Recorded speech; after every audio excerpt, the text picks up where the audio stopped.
right now. We're back. To do that. Mr. Wood, I'm just going to go ahead and turn this over to you. Oh, okay. There's projects that we talked about that All right. are all going. I think everybody's got the list that Carol handed out. We're just going to go through these and update you. As the chairman said, we thought it'd be good to go through these and let you see what all we've got going on and kind of give you about where we're at on these things. Number one, of course, is the Maxwell Regional Agricultural Convention Center. It's over 75% completed. James Wade is on board as the director, and he and Craig Honeycutt are working on the various operational policies and staffing. So all of that will continue. The opening date is still March 1, 2018. Second, there are 4 contracts outside of the Maxwell Center CMAR contract, and that's IT wiring, audio-visual equipment, security system, and furnishings and fixtures.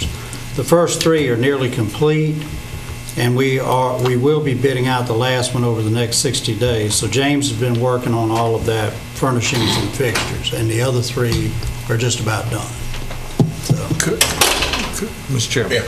Could I get just a little bit of elaboration on that? Because a lot of people maybe saw some dollars that we had estimated on the construction, but those were basically the construction themselves. That's right. When it came down to these, the wiring, the IT, the audiovisual equipment, the security system, and the furnishing, all those were separate from the contract on the construction. That's right, because you don't want to pay the contractor his markup on that when you can do them yourself, and that's what you're doing there. Okay.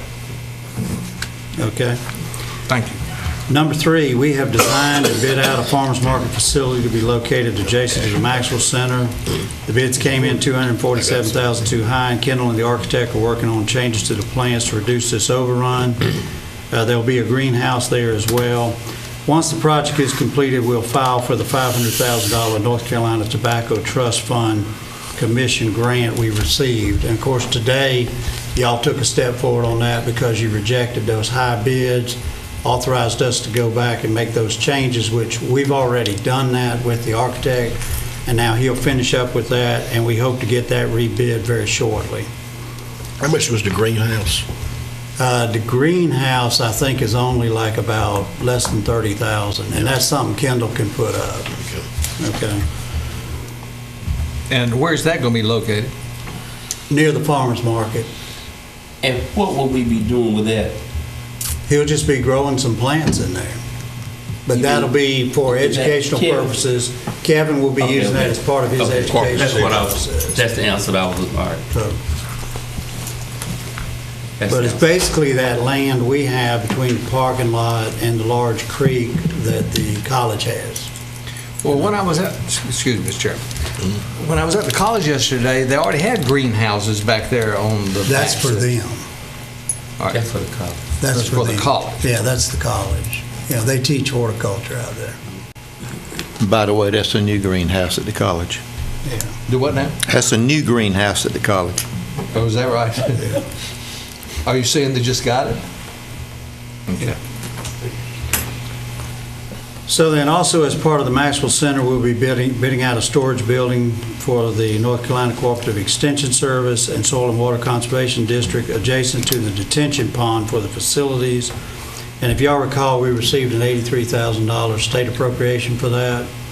The reason we're holding off on that is we've got to finish constructing the detention pond. That's supposed to be done in roughly 30 days. So right after that, this is one Kendall can go ahead and do. The threshold in North Carolina statutes for needing an architect is $135,000. We think this building's going to be about 90. So we can just go ahead and get with a metal building firm and have them furnish this.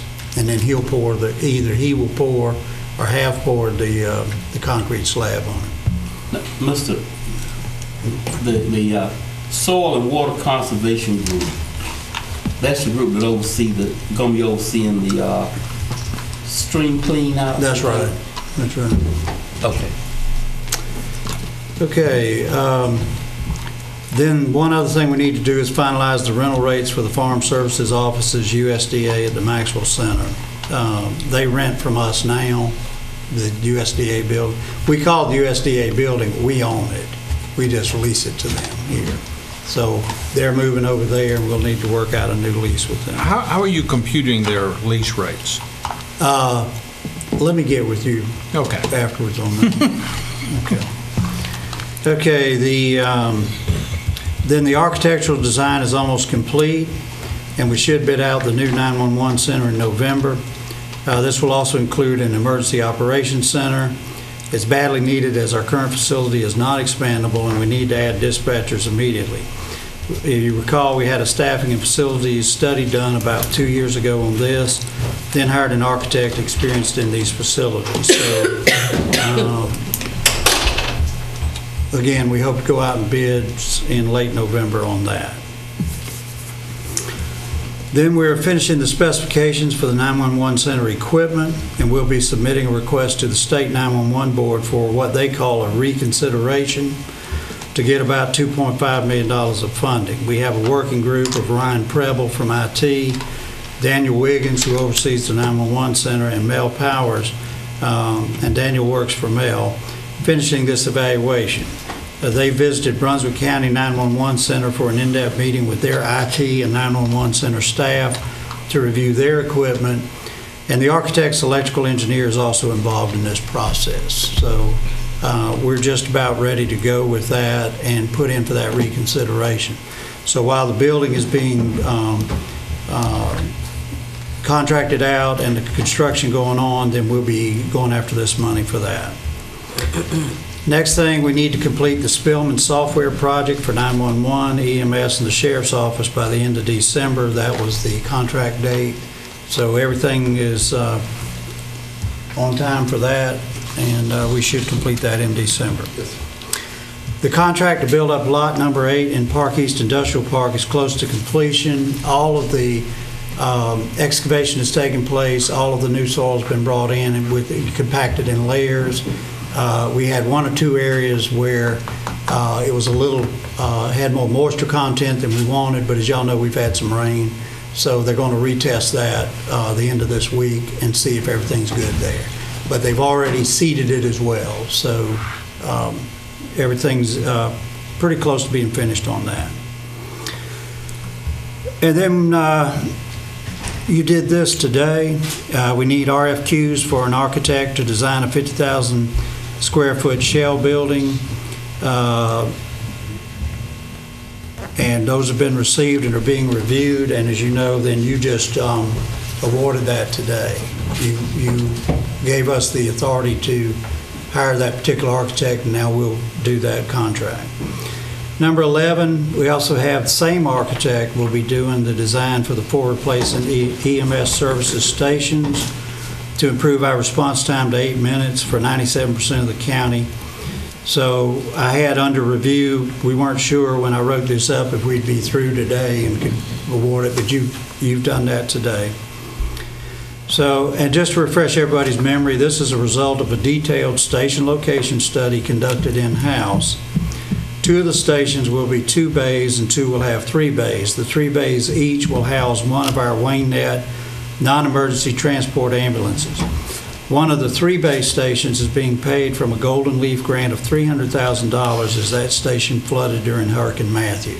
So all of that is together. You've hired, you've given us authority to hire the architect.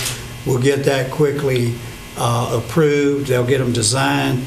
The architect firm we're talking to says they think they can have the designs in a matter of several weeks, because these are very simple buildings, and we're just looking for some interior, things on the front. And the shell building doesn't have any interior. That's why you do a shell building. So we think we can get a very quick turnaround on this. And part of this, when we wrote this up, this is kind of our checklist too, so I put in there to remind me, then we got to go after the $300,000 grant once we get it all built, because it's a reimbursement after the fact. Then a 5th station may be purchased from an existing fire department with negotiations near completion. Y'all are aware of that. Mr. Chairman, but that $300,000 grant has been approved. It's just a matter we're going to have to apply. Yes, what you do is you do the work, and then you file for the actual money. It's a drawdown after the fact. Okay. Number 13 is a project to engineer the apron and runway connections and 4 buildable pads for 100 by 100 corporate aircraft hangars. Has been designed using a 90% FAA, 10% county. This is a Division of Aviation grant. We have applied for a similar 90-10 grant, 90% being federal money, 10% being ours, for the actual construction. And we made a presentation to the DOT roughly 3 months ago. It was well received, but we're waiting on approval to move forward with this project. Our match, the 10% match, will come from some of the remaining Eastern Region Fund distribution that was earmarked for the airport fund. Y'all may remember when you got that money, you earmarked a portion of it for the airport, so it's sitting there ready to be used here. We do have a high demand for these hangars, and they will help make the airport financially independent. Aircraft are taxed in the county they are stored in, not the owner's home county. That and the profit from fuel sales and ground hangar leases are the sources of income for the airport. So the plan is to ground lease 3 lots so owners can build their own hangars. And that will allow us to meet this immediate demand and hopefully get more fuel sales and also the taxation on that, on both the planes and the hangars.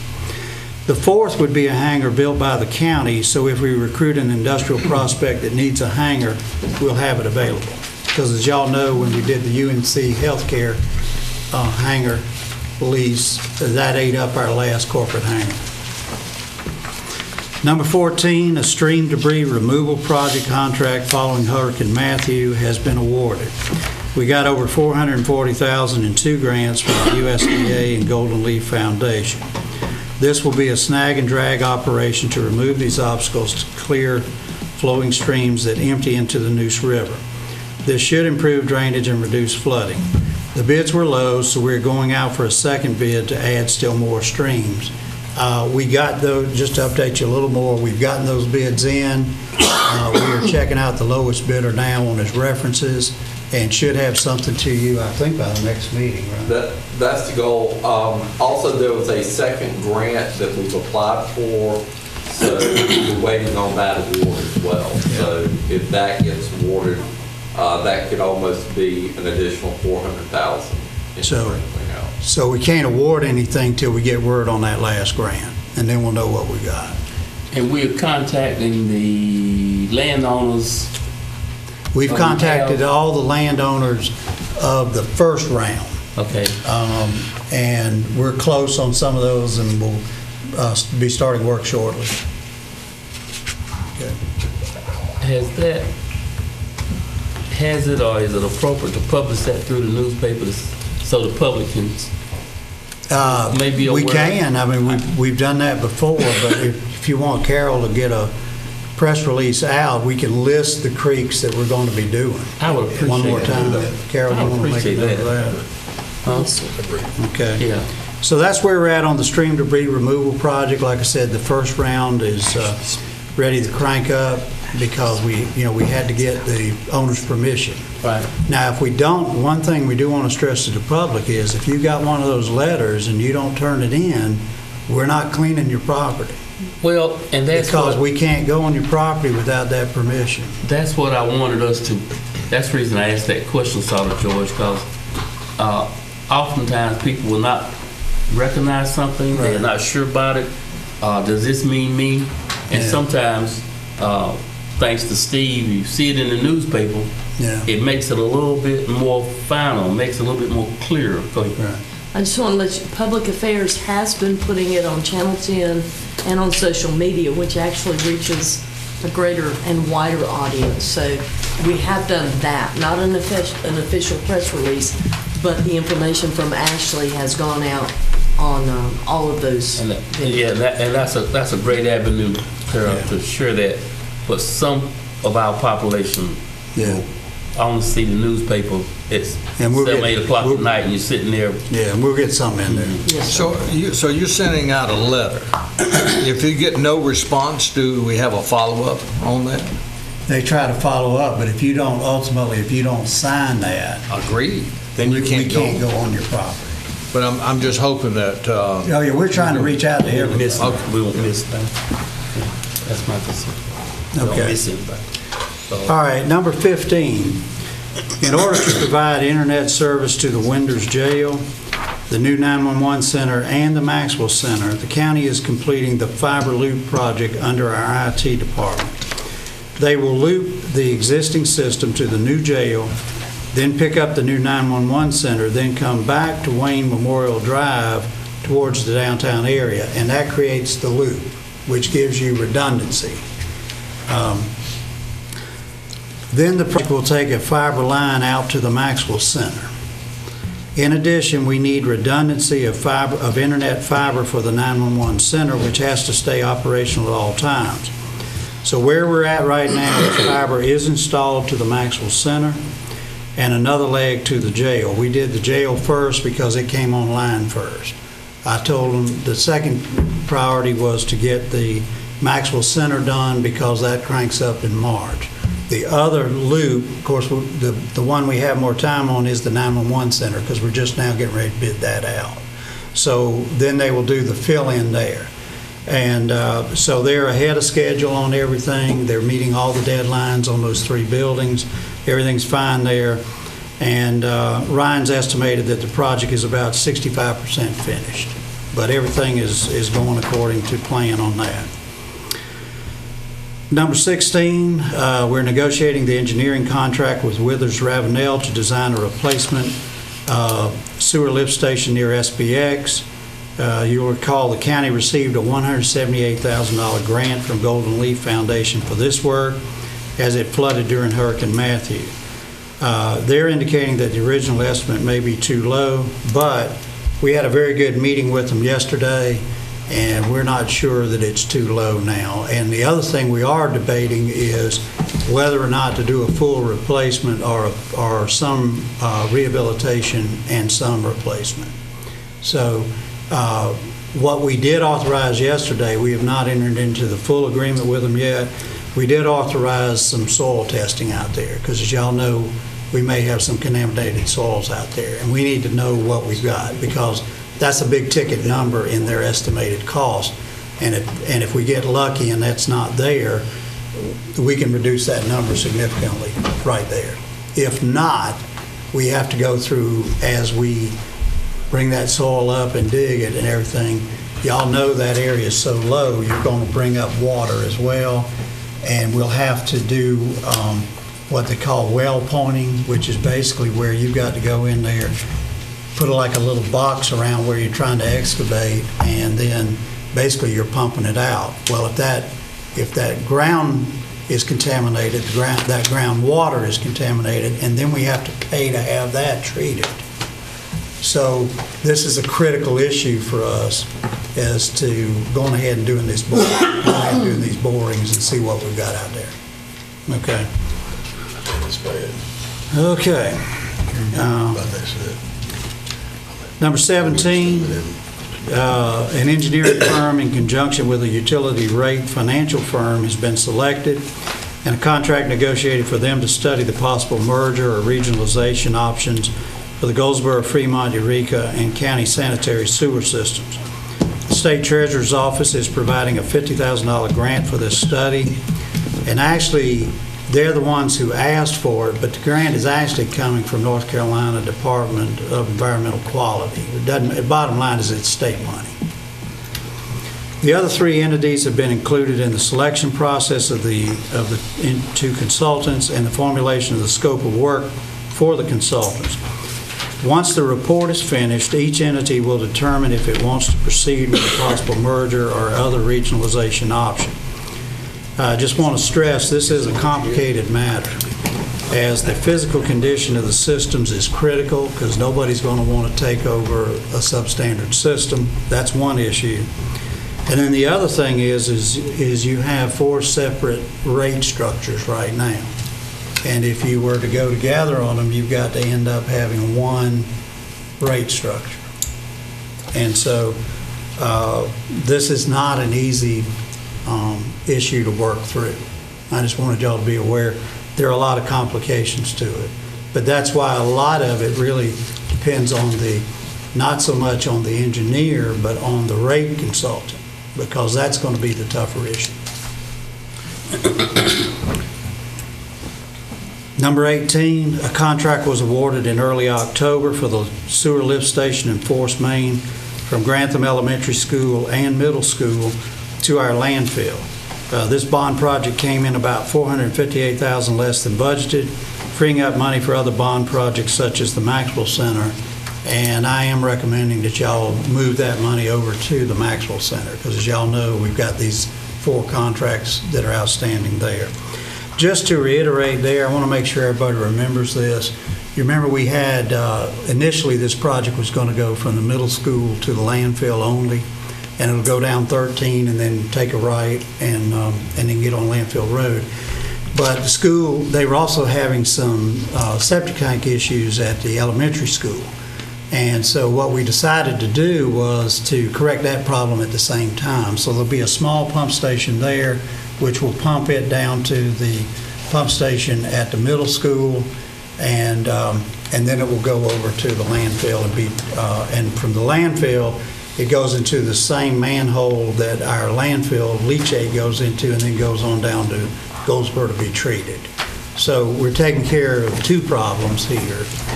The other thing this will do is it also gives us the possibility of using a little pump station, and instead of having to rent property to do treatment for the EMS station that we rent there, we'll be able to tie it in to that pump station over at the elementary school.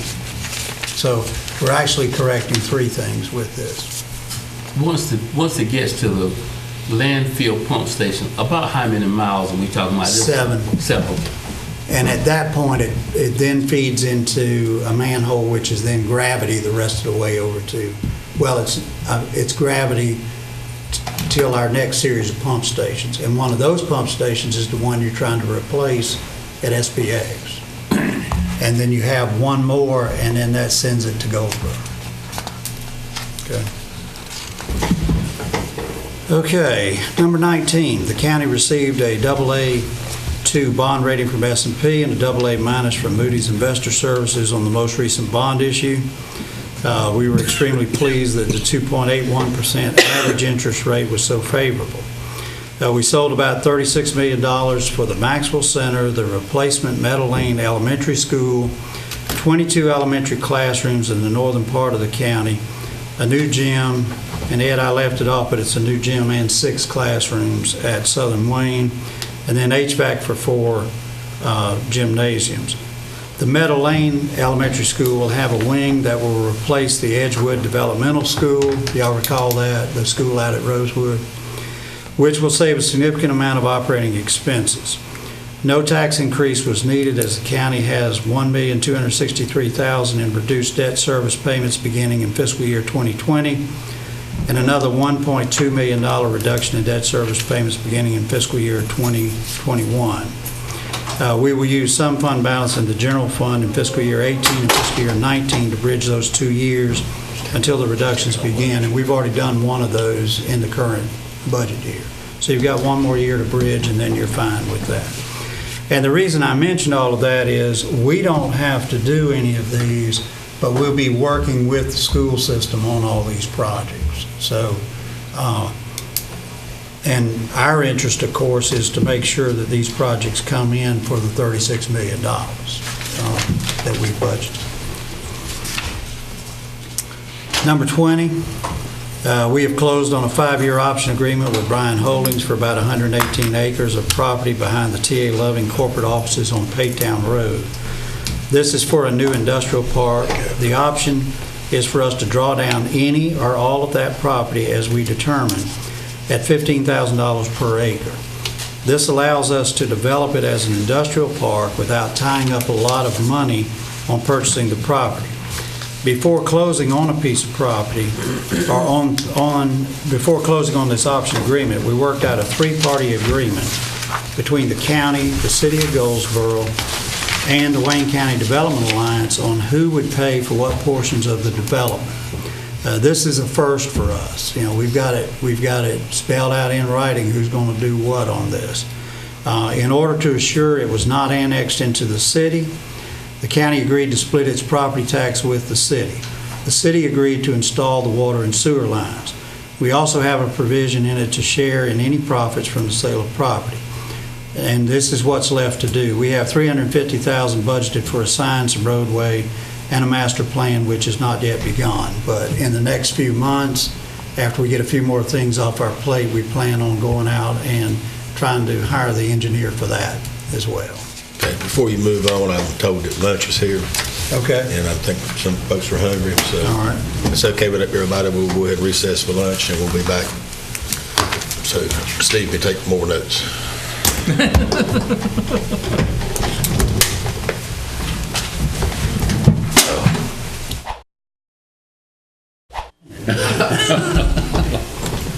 All right, we're back.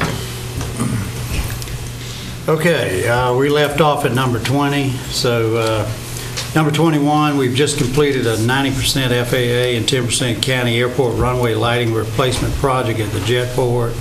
I don't know that we've signed off on it yet, but we've pretty much completed all the work there. 22, we're finalizing the lease agreement with UNC Healthcare for basing a helicopter and 2 critical care ambulances at the jetport. They will use a standalone building behind their hangar, thus freeing up more hangar space for aircraft. We thought we had this one done, and they have brought in a temporary trailer there, and originally they were going to build within the hangar, and that was the original lease. And then they came back, they wanted to at least double that space, and as we got to looking at the codes on that, that was too much. You'd have to sprinkle and all that stuff. So what we've worked out with them is basically where the temporary trailer is, we could lease them space to put in a building there. So the ball's in their court to get back with us on exactly what they want to do at that. But I told them we need to get moving on it. Now, we're still getting the rent and everything, and of course the aircraft is there. This is the best solution for us long term because it frees up more hangar space, which they can bring another aircraft in. 22, we're finalizing the lease agreement. Well, that was it on the airport. 23, we're reviewing RFPs for the patient accounts, billing and collection for our emergency medical services department. We interviewed 4 firms, and we're checking references on the top 2.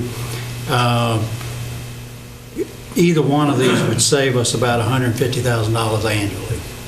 So we are close to that. I think we should have that probably at the next meeting.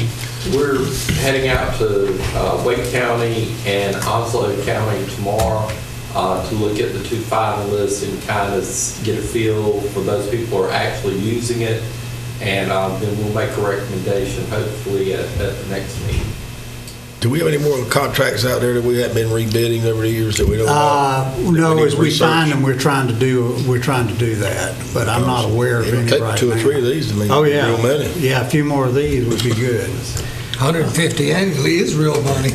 Now, somebody like you. one thing we haven't forgotten, it's not listed on here, but we did separate this out. You remember when we discussed this, these guys currently we were paying them 8%, and then they did the debt collection. We're splitting it out. We're going to have a contract with a debt collection company separate from this.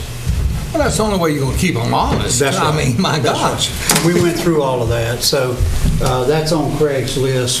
Once we get this one in place, then we'll get that as well. You listed on Craigslist? It's on Craig's list, yeah. Everybody's got a Craigslist. That's right. Everybody's got I hadn't thought about that. We should be expanding that. Okay. All right. 24, a contract to increase the HVAC and upgrade the electrical system for the 4th floor computer data center. That's been awarded. It's well underway. It will also include an emergency generator. And if y'all recall, we were trying to decide would that be on the roof or on the grounds. Ultimately, they decided to put it on the roof. So the project should be completed in December. Kendall's been overseeing that, but also with help from Ryan because it really affects Ryan's operation. And just to remind y'all, the reason that's so critical is if we were to lose that, if we were to lose power on this building, you've got about a 2-hour battery backup. And if it wasn't back on, all of our internet would go down. I mean, all of our email would go down. So it's critical that we have this. All right, number 25, we're negotiating with the city of Goldsboro regarding our providing animal control within the city limits. 26, we're also negotiating with them about selling us gas through their public works facility. So when we sit down to finalize those, I think we try to do those together.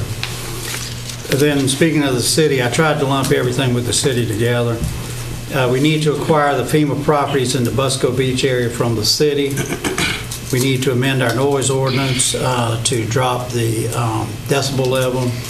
And then we institute appropriate conditional use zoning. And then we need to contract with Busco Beach for the use of our property there. So those are 4 items that we think together will accomplish what we're wanting to do there. 28, we need to negotiate with the city of Goldsboro participation in the proposed replacement Herman Park Rec Center as a main emergency shelter. Scott and I have had some preliminary discussions, and what we had been talking about was that the county might add some additional restroom and shower facilities, which would be more than what they would need just for a rec center, and then an emergency generator. And with that, then we would have an agreement that we would be able to use it as an emergency shelter when we need it. That's a very inexpensive way for us to have a really first-rate emergency shelter. And again, as I've stressed to y'all before, the nice thing about that area is it's high ground. We didn't have any problems with that. So, okay. Work with the city of Goldsboro on a major downtown redevelopment project. I think, as y'all know, we're fairly close on that, and we'll be getting back together with them shortly. Number 30, we're now into our annual audit. The reason I listed here is because this is about a 4-month process for our finance department. It eats up a tremendous amount of their time. Then they're also to develop an internal control policy, both countywide and within each department. And she hopes to have that done by December, I believe is what? The countywide will be done by December. By December. Is that something our CPA asked? Yeah, our auditor wants us to have that. Okay. And then we also want to refine our existing investment policy to improve our interest income while keeping safety and principle as the first priority. So, but we want to do the internal control as a higher priority time-wise. So we want to get that done and then look at this other. Mr. Chair, the internal controls, is that only for county departments? Does that also include like clerk of court, register of deeds, and? It should be all of them, but the Register one. of deeds are yours. It's not, would not be the clerk. The what now? The register of deeds is yours, but the clerk is not. The Oh, clerk okay. is She's state. Okay. Well, I just don't know whether or not, I think everybody's heard about the problems up there in Wake County. We don't want that coming down here to Wayne County. We've watched that closely. We'll develop a general internal control policy to cover as a blanket sort of all of our departments, and that will be sort of what's presented to the commissioners for approval or changes. And then after that, what we'll do is go into each department and take what we have as a general policy and apply it to each of the individual departments. And, where there's additional fraud risk factors like you saw in the Register of Deeds office in Wake County, we'll adjust for those. Okay, thank you. Okay. So we talked about the existing investment policy to refine that. Number 33, we're working with Representative John Bell on getting the second year of the low wealth formula funding for our school system. If we don't get it, it's a $2 million problem for next fiscal year. So this should be one of the highest priorities moving forward. We gotta get that taken care of. And, that has to be taken care of at the state level, not ours.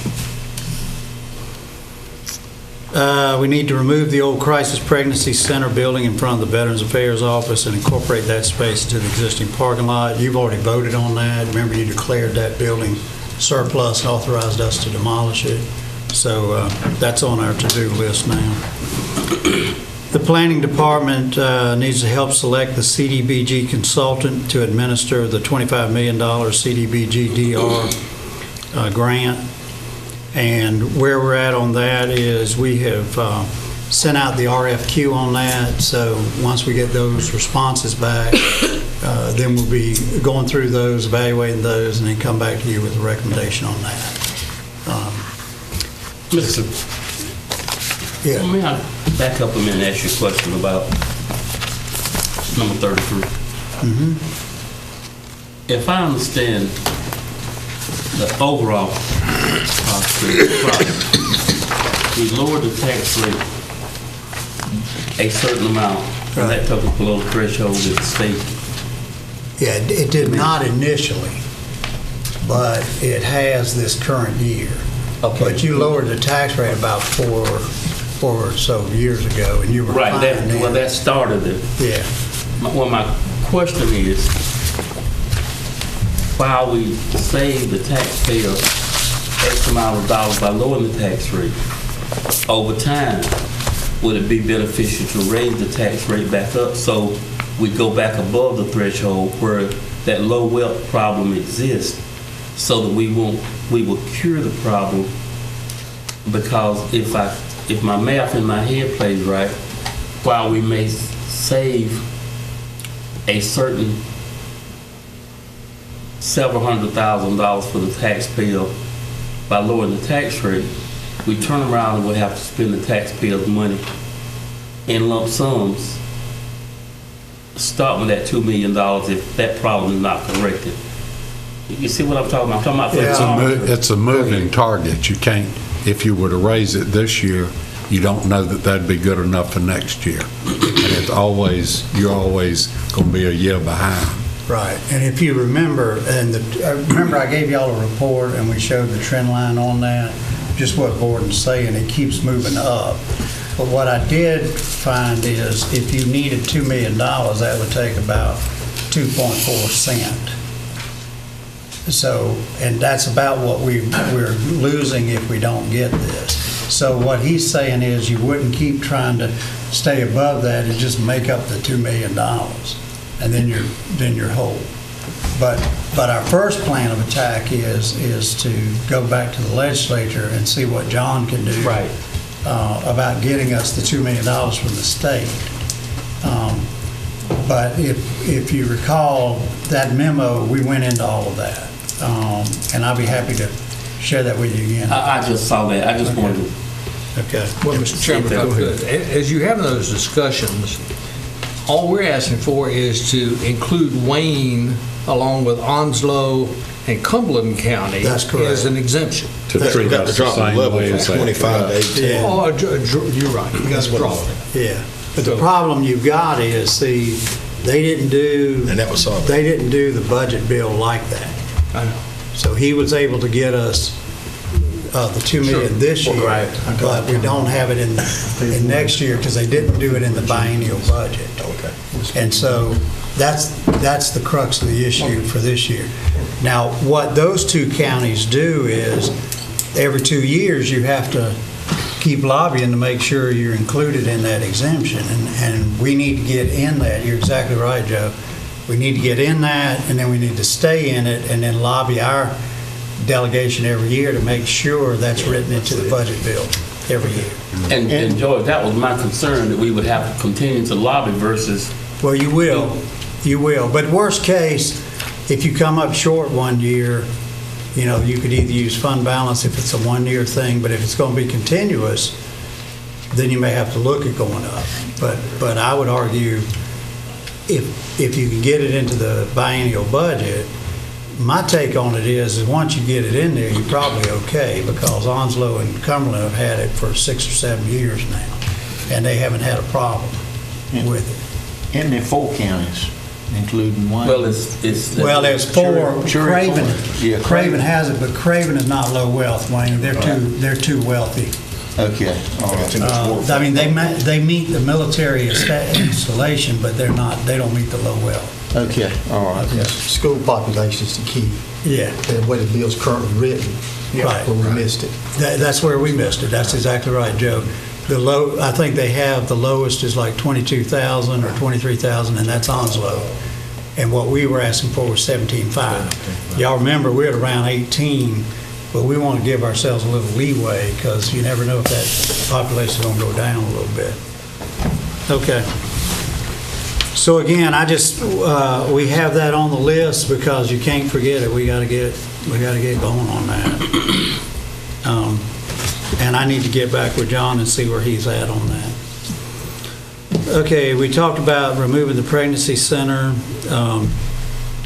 hiring the consultant. I think that's where we left off, was hiring the consultant. Again, we've put out the RFQ. We're waiting to get the responses back, and then Chip and Craig and I and whoever else Chip wants to add to it is we'll go through and do those evaluations, come back with a recommendation to you, and then go forward with that.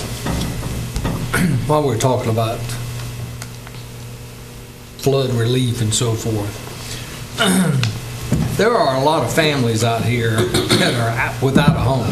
Yeah. And at one point, they had frozen the funds FEMA had, and my understanding is that freeze has been lifted. Is that correct? I'm not 100% if it has or hasn't. I understand it has been. It has. I've not gotten anything official from Mike Sprayberry's office, but that doesn't mean it hadn't happened. I just want to make sure everybody's aware that families are out there still waiting for these dollars so they can move on. So anything we can do to speed that process up, we need to do. Right. Well, number 36 is the planning department will continue to work on the HMGP. That's the housing buyouts and elevation requests. And what that one is really geared toward is the 85 to 88 where they're doing the buyouts. And we have submitted all the paperwork. Once those properties are unfrozen, we're good to go. And those distributions should start because they were approved by the state. You know, they kind of had us go through a pre-submittal process, so I'm not going to say definitely they're approved, but they're all but approved. Could we check with Chip and have Chip kind of let the board members know? Yeah. Thank you. And then the number 37, Joe, goes to what you're talking about, and that is work with our legislative delegation, congressional delegation, North Carolina Association of County Commissioners, and the governor's office to seek the $200 million needed from FEMA for the HMGP. That's the statewide problem. That's the magnitude of the problem statewide. And I think all of us were encouraged to hear NCACC is working on it. They're working with the governor's office. They're working with the legislature. So I think we're getting everybody together. And y'all saw the other day that Congress came up with even more money for the hurricanes. So hopefully we can get $200 million out of that and be made whole on these buyouts and then move on. Yeah. Is there any kind of resolution that we need to do to send to the governor's office to policy? Not really. They're aware of it, and we have made our voices heard on it. They know that this is what we want. Joe. Maybe could you refresh everybody's memory to include Steve about our meeting with Representative Bell, Senator Pate, Representative Dixon, and Dwight Williams, what we talked about, discussed, and then the way we're trying to strategize that? Yeah, we did meet with them. You remember we had brought that up to you. We did meet with them, and basically what we're trying to do now is I think they're trying to get with the congressional delegation and make sure everybody's on the same sheet of music and go after the money. Do you want to go into any more detail on that? Yeah, I think that was the biggest part, and to ensure that the governor was expediting his side of the house. They were doing their side. And with John being named the chair of the Disaster Relief Committee, we thought maybe that would help kind of expedite things too and get people on the same track. Yeah, we're very fortunate because John will be right in the middle of it because he, as Joe said, he is chairing the committee. So, Wayne County has its voice at the table. Well, that's why I just mentioned resolution, just in case John needed any, just a loud outcry from the weeds, that's all. Well, where we're at is either we're going to get the money from FEMA or the state legislature really needs to come up with this money. Now, that's a bigger hit for a state than it would be for the federal government. $200 million for the federal government is peanuts. But the question is, can we get part of that money that's been allocated? And that's really going to come down to our federal delegation working hard to get that money for us. Okay. The other big ticket item that we have is number 38, and that's work with the Board of Education to meet the new K-3 classroom size reduction issue that will require about 70 more classrooms. We have $10 million in matching grant possibilities from the state lottery we can put towards this. Craig and I have met recently, I think it was last week, as a matter of fact. We had a fairly lengthy meeting with Dr. Dunsmore. And first of all, he's very aware of the monies. This is lottery money that we were talking about. It is grant money, but there's a one-to-one match. The other problem right now is that first in line for that money are tier ones, and we're a tier 2. But what they're trying to do now is go back and see if they can amend the timelines, because we could have a couple of year wait the way the regulations and statute are written right now. And so what they're trying to do is, the money's available, so why have people wait? But, and the other thing is that, they've put that mandate on us about the K through 3. So where we left it was, Dr. Dunsmore, it was to get back with his staff. They've been working on it. They're to come up with what they would like to see. Then what we decided on is he and his staff, probably Dr. Lewis, will meet with Craig and I one more time, see what they've got, and then at that point, we want to start getting that out to you so y'all can look at it and see what you think about it. Now, y'all recall the 22 classrooms that I mentioned in the northern end of the county, that was to replace mobile classrooms up there at Northwest. What we may end up doing is keeping those 22 mobiles. They may not necessarily stay at Northwest, but they would keep those and may reposition them elsewhere. Well, what that means is, so when we build those 22, we've got 22 of the 70. And it may entail another elementary school. We don't know at this point. I'm waiting to see what they come up with. But also, there are some other spaces they've got that they think they can use, so that 70 number may come down as far as what we ultimately have to do.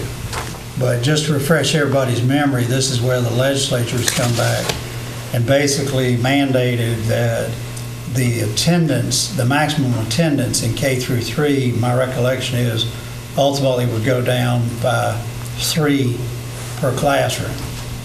So just to give you an example, let's take the new Meadow Lane Elementary School. What you have there is K through 5, and that will be 5 of each one of those. That's 30 classrooms. Well, if you take 3 kids out of each one of those classrooms, you got to have room for another 90 students, which is another 4.5 classrooms. So all I'm trying to do is give you, that's how it gets to be 70 students. It's a big item. So that is something we're going to need to work through. That is one we will not finish before the end of the year, obviously. They got to work that up, then we'll bring it back to y'all, and then we can start the discussion about what are our options and where do we go from here. Now, in addition to this, the state is also, that's the lottery money, and that is a done deal. We can put in for that. It's competitive. It's not like you're entitled to it like the regular lottery money. This is a grant program they're doing for the 80 counties most in need. Tier 1 is the poorest, Tier 2 is the next, and we're in Tier 2. And then the top 20 are Tier 3, and they're not going to get any of this money. But the max we can get is 10 million, and to get that, you'd have to match it with 10 million. Mr. Chairman. Yes, sir. Sounds like a budget buster to me. Is the school and the school facilities committee looking at all facilities to make sure they're going to get maximum use Yes. of those facilities? And that's what we're going to be looking at too, is what's left? What have you not used? What have you maximized? Because some of those classrooms have been used for other things. Right. And they may have to convert them back. So That's right. before we go on a big building binge, we have to make sure that We're using everything. all the facilities are being used. Right. And the other thing is that, my understanding is they're looking at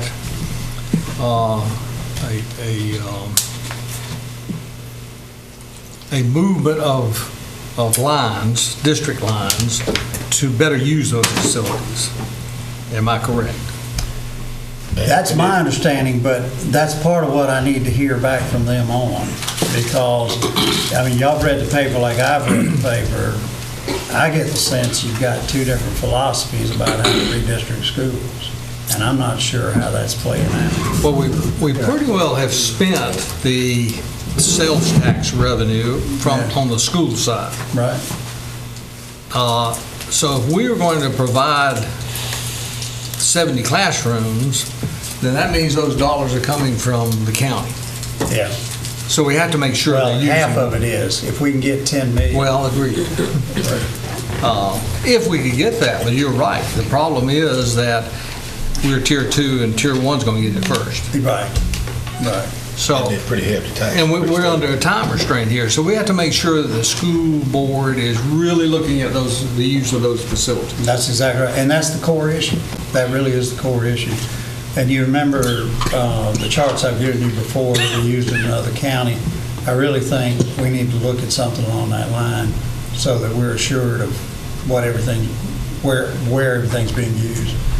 But that's the core issue. The other thing, what he indicated to us is there has been a lot of talk about possibly a statewide bond issue that would be strictly for K-12.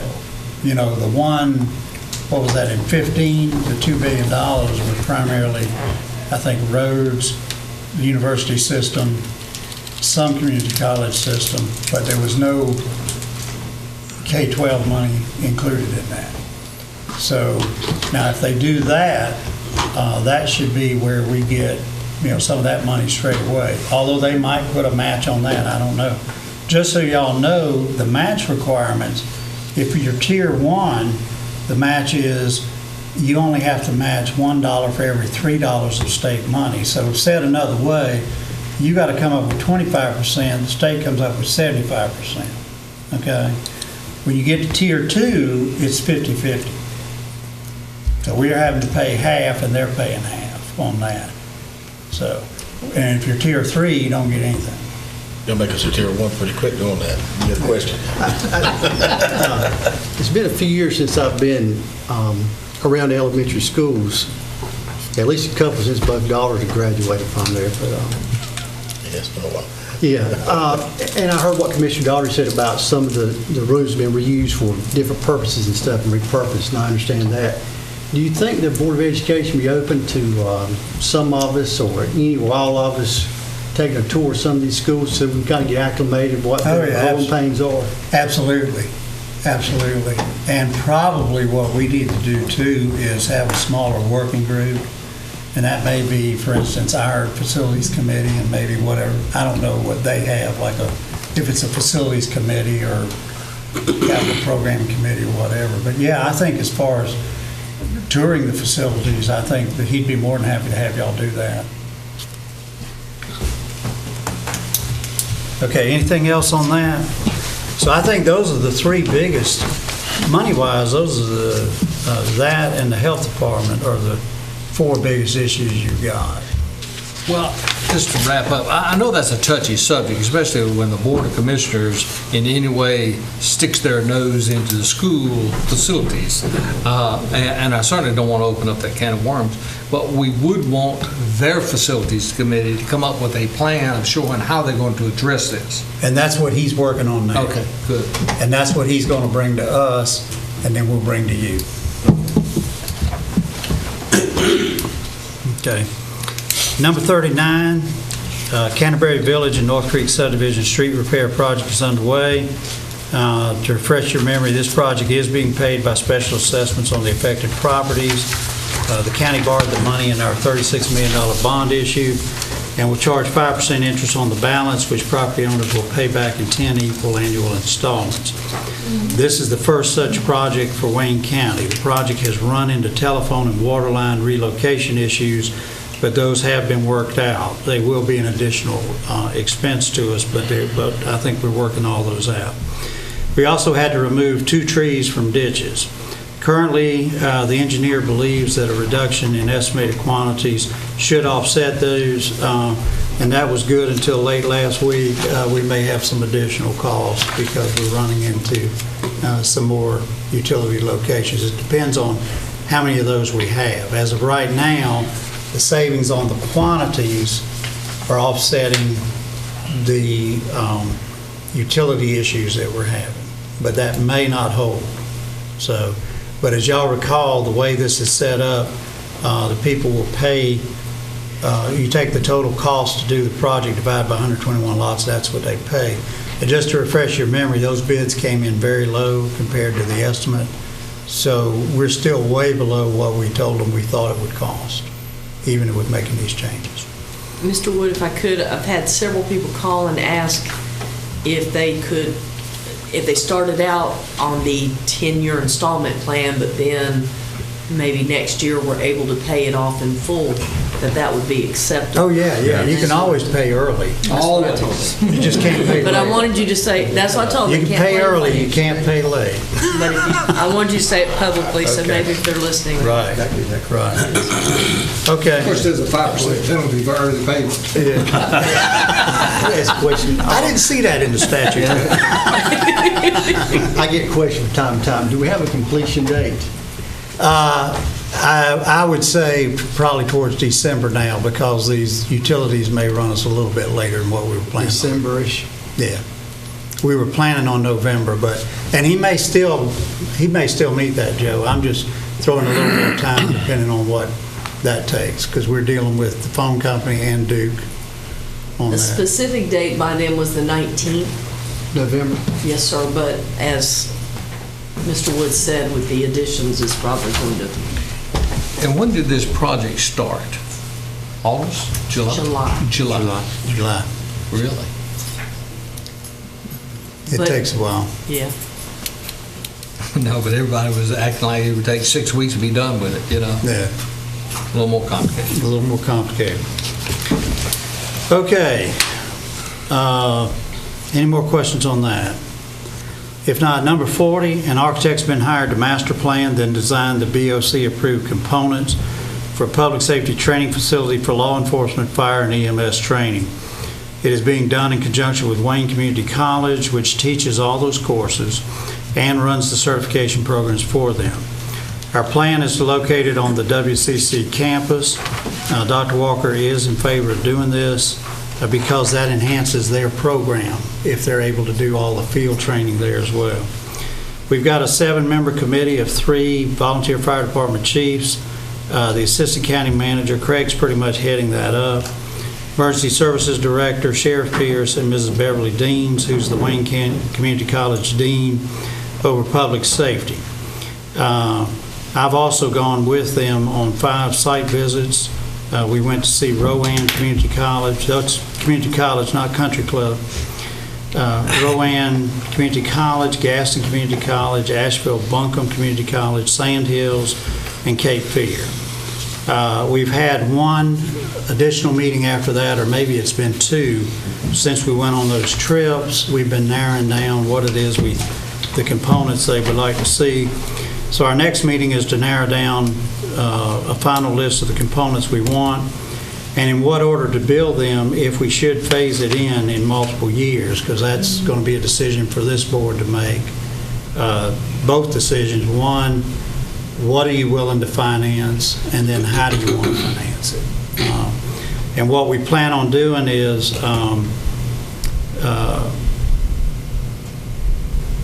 having them go through that, and then it would go to our facilities committee. The facilities committee would make a recommendation to the rest of the board, both on what you're prepared to do and how you're prepared to pay for it, whether it's all at one time with a bond or some sort of debt financing, or just do a component at a time as we have time and money.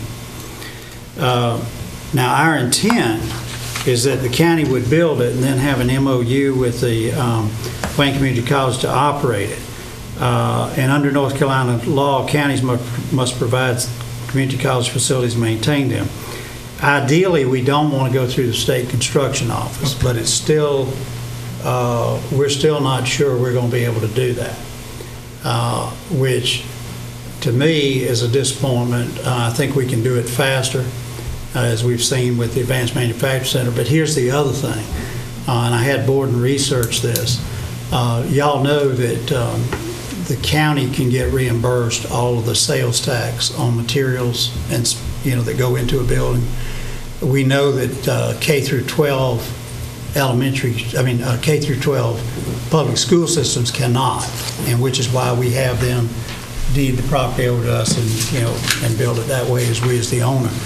So I asked Borden to check it on the community college because I didn't know what the law was on them. Well, they can't get reimbursed on sales tax either.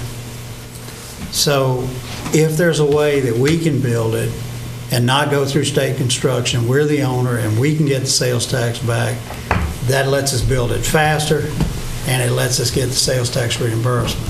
But the way the law sits now, unless we go to the legislature like one of those counties did, I think it was Surrey County, they actually got a legislation passed that said the community college deeded the property over to the county, and the county then was able to build it. So I think that's the track we want to pursue. I know, it's convoluted. Did I understand you to say the county provided the property for the community college,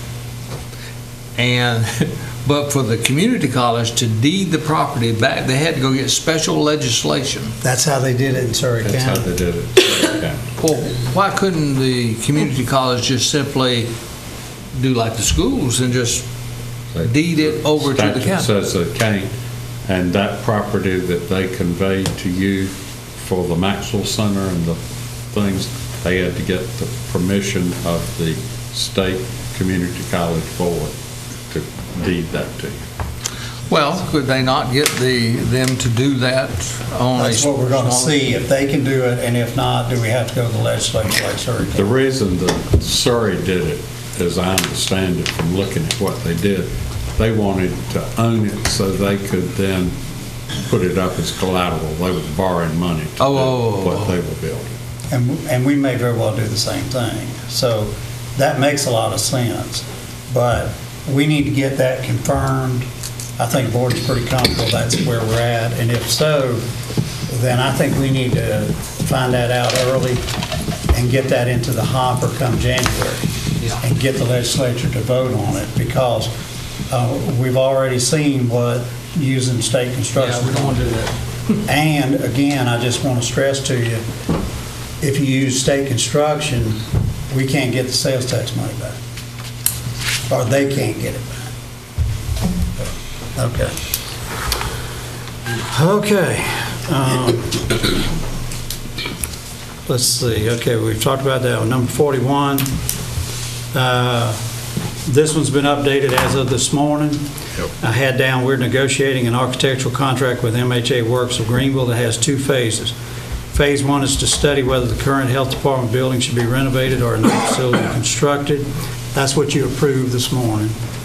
The cost-benefit analysis is to determine if a renovated building can provide a 40-year useful life and at what cost compared to a new facility. If we build new, it will go where the current parking lot is, Now, that's where I was assuming we were going to do it, Joe, but if you want to look at that other option, we can certainly do that. Then we would drop the current building and make it part of the new parking lot. Our plan is to move DSS completely out of that building. We already have a large part of DSS in the Borden building. The current USDA building will be available after March 1 when USDA moves into the Maxwell Center agricultural wing. Then we can demolish the current NCCES building and the Wayne Center to provide any additional space if needed. That would put the two DSS buildings within 1 block of each other on either end of a shared parking lot. And then phase 2, if you're ready to go forward with that, and when you're ready to go forward with that, would be to provide full plans, specifications, and contract documents for the selected option for the health department. And again, I just want to stress, and you got all 3 members of the facilities board here, but basically what the facilities committee has been saying is we're not saying we're ready necessarily to go out and build it, but we need answers so that as we're doing our long-term financial planning, you know what you're facing. Are you looking at the cost of renovation? Are you looking at the cost of new? And how does all this tie together with DSS and everything else? Okay. All right, so again, you authorize that. Where we're at now is I'll contact him. Borden and I need to have a meeting because he's reviewed the AIA contract separately. I've reviewed it. We need to put our heads together, see what our comments are, and then we'll call him in and with Craig and hopefully finish that contract off. So that won't come back to you because you've already approved it, subject to our agreeing to the language. So that's where we're at on that. Number 42, our planning director is working with a company on a pilot project to bring broadband internet to underserved areas of the county. This initiative has taken about 2 years. Counties are not authorized by state statute to provide broadband services, but we can assist a company with information on potential customers and identification of water tanks, cell towers, emergency radio towers, and other structures that could host a Wi-Fi broadband system rather than a more expensive fiber optic system. We're awaiting some information from them. Actually, we got that Friday, I guess it was, Thursday or Friday when did we have the meeting with the city? Monday. Yesterday. Okay. So we had that meeting yesterday, and we had a teleconference. So we've gotten that information. That was the second one we've had. Yeah, we've gotten that information from them. Now what we're waiting on is information back from the city. And at that point, I'm hopeful that within about 2 weeks, we might be ready to move forward on this. Okay. And that's been a long time coming. I know y'all have worked very hard on it. Bill in particular, but also a lot of credit to Chip. Chip has done all the legwork on this. We had the idea, Chip's done all the work. Yeah. So the next thing is the Advanced Manufacturing Center. And again, it's been delayed because it's using the $1.6 million of state bond funds. When you use them, the WCC has to design and build the project using the state construction office. And as we've discussed time and time again, that's a very bureaucratic, slow process. We are working on a way for the county to advance up to $500,000 of the work to expedite this process. And Borden is still working with Phil Baddour on that and trying to work through the legal ramifications of that. So hopefully we'll have an answer to that shortly. But as of today, he had not heard back from the board. Phil had not heard back from who he was contacting. Okay, number 44 is finished painting of the interior of the old jail and other repairs. Y'all recall that we said once we got in the new jail, what Larry wanted to do was then floor by floor, starting at the top, is go through and make the necessary repairs at this one, because it gave us some flexibility on being able to move some people out and be able to vacate a floor at a time, get the inmates out of there and then do the kind of repair work and painting that we need to do there. So we've got so many coming in, are we going to have room to do that over there? Yeah, it's starting to slack off a little bit now. If you notice the last couple of days, it is going down. You're right, there for a while, we were bumping the 400 out of the 422. So that does make it more difficult. Just goes to show you, if you'll build it, they will come. Yeah. Well, and let me just stress again, and y'all see the daily reports, we have about, I think we were up to 50 from Johnson County, that's $50 a day, and we still had the 19 from the state. So we're housing about, 69 out-of-county prisoners. And that, now the state, they pay $40. Everybody else, the counties pay us $50. So do that times 365 days, that's a lot. $1.42 Yes, million it's a lot of a money. year. So let's make sure it goes 365. And if y'all remember, we were saying that when we built ours, that would be one of the things that would help us in terms of offsetting operating costs and offsetting some of the, well, we ended up not having any debt service. Originally, we were going to debt finance it, but we paid cash. So pretty much that's worked out like we planned on it. And I think, we've gone from a net paying out to now bringing that money in. So I think that's turned out very well. Mr. Chairman. Yes. Just to make a comment about the new jail, I know some of the other commissioners, everywhere we go, they want to know, when you going to open the jail? When you going to open the jail? They just can't visualize that, the inmates don't run around on the outside. But I know we went to a meeting the other night, and several people, people that should really know, when are you going to open that jail? And the sheriff happened to be there. He says, open it. He said, we've been open since March. Yeah. But it's, It's real quiet. Yep. It's very quiet, and I think it's been an improvement to that general area. I mean, it's a nice-looking facility. We've grassed the area around it, which is reserved for future building for the sheriff. Okay, number 45, this one's on Carroll, is to conduct the Step Into the Max commemorative brick paver fundraising campaign for the Maxwell Center. We've identified all the brick colors and everything. They're on order. Y'all have established what we're going to charge people, so Carol has graciously agreed, and I didn't twist her arm too hard, but she's graciously agreed to take that project on because it's primarily getting the word out and the marketing and all that, and so we'll be starting that shortly. We've actually sold our first one, a corporate brick, to the 8x8 without having the marketing plan complete. We're waiting on the PayPal account, and Allison and Brian are working on that together. I'm thinking maybe by the end of this week we should have that, and we'll have all the information from the fundraising company, and we'll be able to rock and roll. November 30th. November 30th completion. Have them all sold by November 30th? 100% no, sir. I thought I bought the first one. I thought I bought the first one. Individual. Yes, sir. Mr. Chairman, are we going to need to allocate any dollars to maybe do some advertising and so forth to get the word out that We got it handled, thank you. We've got some, Yes, sir. we've got some money we're going to do. Good. Okay. So You got a really good public affairs department. Yes, she did. She saved the money elsewhere to do this. So, okay. Penny TVs down there. Number 46. Get my TVs. Number 46 is coordinate the Stepping Up initiative, which is designed to reduce the number of mental health patients in our jail population. Y'all remember this was an initiative that I think the NCACC got behind a couple of years ago.